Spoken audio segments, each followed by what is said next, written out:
Welcome back to the deep dive. Today, we are opening up, well, a really surprising document. It's a highly structured, almost professional level blueprint for padel training. Yeah, and it comes from a high-performance center in Alexandria, Egypt, of all places. Exactly. And so our mission today is to move beyond that casual weeknight game and really extract the core principles that can, transform your practice into something that builds real consistency. It's a remarkable guide because it's not just a list of drills. It really codifies an entire lifestyle for the serious player. Right. It's for that person who knows padel is fun, but is actually serious about seeing real, measured improvement. And at its heart is this great philosophy: train smart, play strong, recover right. I love that focus because it immediately tells you this is about more than just court time. It's holistic. And, the document itself looks a bit dense at first, which is why we're doing this deep dive. We want to give you, the listener, a clear, structured system you can actually use. We're translating these professional requirements into a weekly schedule that you can apply pretty much immediately. Exactly. We're integrating the mental game, the physical, and the absolute necessity of recovery.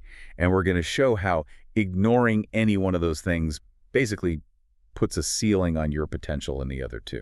Okay, so to understand that mindset shift, we have to start with the fundamental structure, right?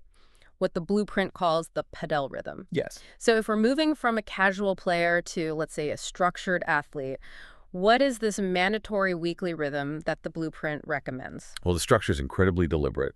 It mandates 3 to 4 dedicated training days. 3 to 4? That's where the real skill acquisition happens. Yeah. Then you have 1 to 2 match days. That's where you test those skills under pressure. And the last piece. And this is the crucial part: 1 dedicated, absolutely non-negotiable recovery day. That immediately jumps out at me.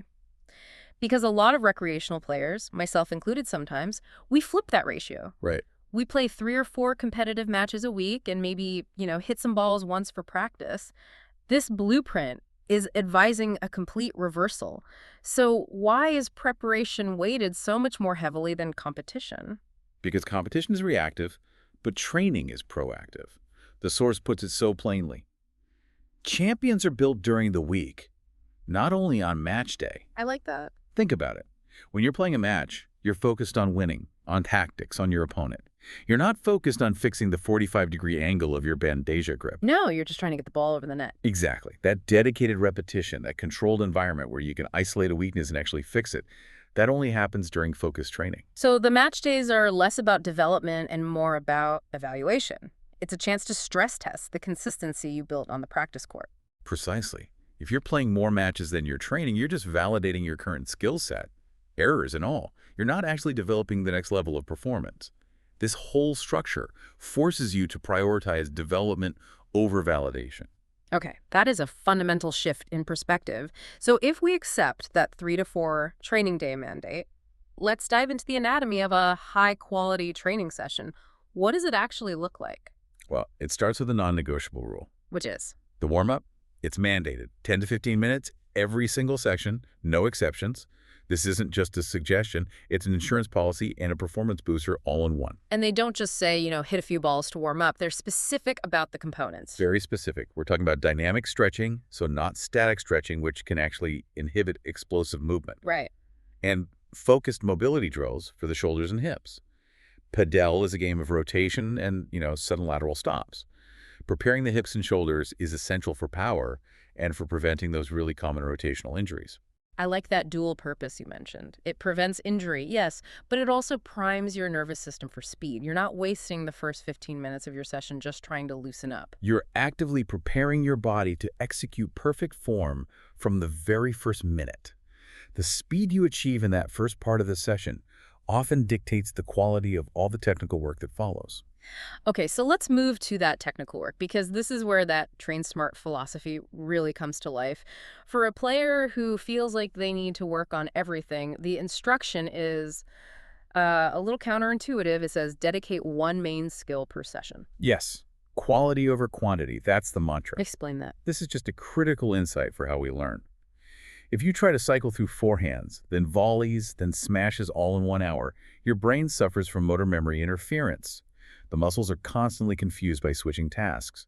By focusing intensely on just one skill, you build and solidify that neural pathway much, much faster. But I can already hear people asking, okay, if I only focus on my forehand on Monday, won't my volley be rusty by Wednesday? How does the blueprint manage to cover everything while keeping that focus? That's where the specific 3-day rotation comes in. It ensures coverage while respecting the brain's need for isolation. So day 1 is dedicated to your foundational ground strokes, forehand and backhand. Consistency in placement. Got it. Day 2. Day 2 is all about the net in your transition game. So volleys and net play. And day 3? Day 3 is power and defense, the vertical game. Smashes and lobs. By the end of the week, you've made sure that every major technical area has received 100% focused, high-quality attention. That focused repetition is the definition of quality over quantity. Fewer, better reps that actually stick. Exactly. That makes perfect sense. Okay, once that technical foundation is set, we move to the physical demands. The blueprint requires physical resilience through strength and conditioning, or S&C. This is the play strong part of the philosophy. Right, and this is scheduled for 2 to 3 days per week. And this is where a skeptical listener might push back. 2 to 3 days of S&C sounds like a serious gym routine. Is the blueprint really recommending intense weightlifting, or can this be integrated differently? That's a great question, because the source clarifies the goal, rather than just, telling you to get a heavy gym membership. The goal is improving power, balance, and control, and that requires specific padel-relevant movements. So functional strength. Absolutely. The exercises they list are highly functional. We're talking about legs, specifically squats and lunges. And why? Because those movements drive your court coverage. They're essential for that deep, explosive lateral step you need to defend a ball off the back glass. If your legs are weak, your defense just collapses. Breaks down completely. Then there's the core. Everyone talks about the core, but how does the blueprint apply it to padel? Yeah, specifically for padel. Well, core stability from things like planks and rotations is vital for injury prevention, sure, but it's even more important for your shot mechanics. Every smash, every bandeja relies on rotating your torso to generate pace. Without a strong, stable core, you're losing power and risking strain on your shoulders and your lower back. Okay.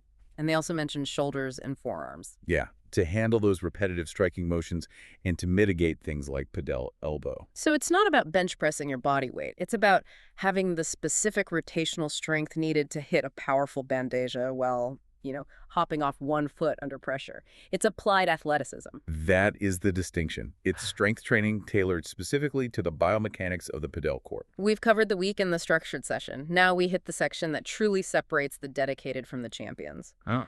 The often overlooked edges. Mind, fuel, and recovery. This is where we realize that you can follow the training schedule perfectly, but if you fail in these areas, you will hit a performance ceiling. High performance has to be holistic. Let's start with the mental and tactical game.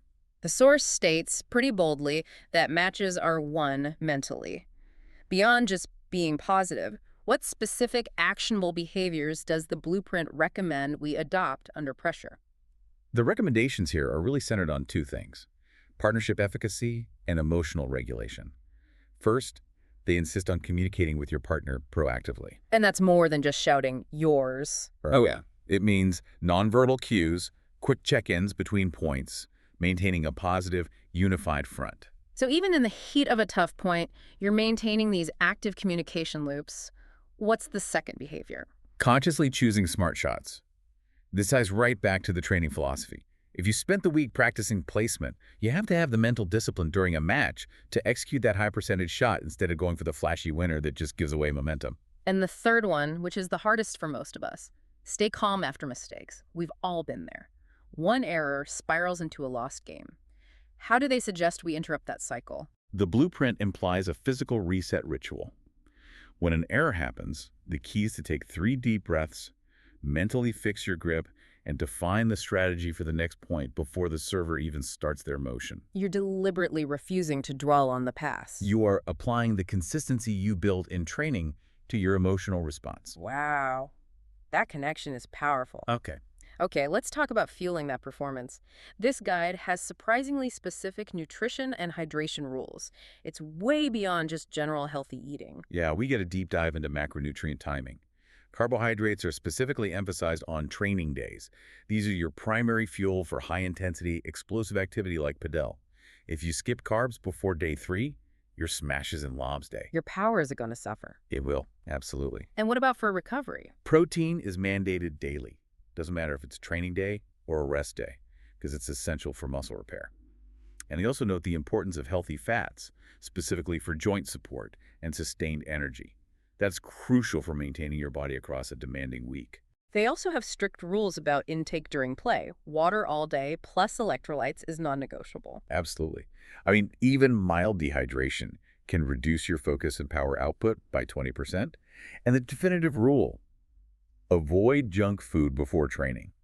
You just can't achieve that quality over quantity in your technical work if your fuel source leads to an energy crash 45 minutes in. It undermines the whole effort. Entire physical effort, yeah. Which brings us to the final and maybe the most revolutionary section. The necessity of rest and prevention. This is where amateurs, I think, cut the most corners. This is the single biggest mindset shift the blueprint pushes for. They don't see recovery as downtime. They call it what it is, an active, essential component that builds champions. If you train hard and then skip recovery, you are effectively dismantling your own efforts. So what does that active recovery prescription actually look like? It's precise, and it covers 3 areas. First, sleep, aiming for 7 to 9 hours of quality rest. That's when muscle repair and cognitive processing happen. Second, they mandate 1 active recovery day. This means light, non-padel activity, a walk, swimming, yoga, not just sitting on the couch. This keeps blood flowing to flush out waste and aid repair. And the third piece, post-session maintenance. Stretching after every session, and regular use of foam rolling and mobility work. This is proactive injury prevention. If you skip your cool-down stretch, you allow muscle tightness to compound over the week. And that tightness leads to Altered biomechanics, which then leads to injury, which completely eliminates your ability to even do the forehand drill we talked about earlier. It's all connected. Skipping the foam rolling on Tuesday could be why your backhand feels stiff and just ineffective on Saturday. It's a direct, measurable impact. That's the key takeaway. You cannot separate the structure of the training from the mandate for recovery. The two have to be perfectly balanced to sustain performance. This has been an incredibly structured deep dive. Let's bring it all home by reviewing the 5 weekly golden rules. These act as a final, immediate checklist for you, the listener. These rules really synthesize the entire philosophy from Padel Alex in Alexandria. Rule number 1, warm up every single session. No excuses. Number 2, train smart, not too much. Reinforcing that priority of consistency and quality over just sporadic, intense effort. 3, eat and hydrate daily.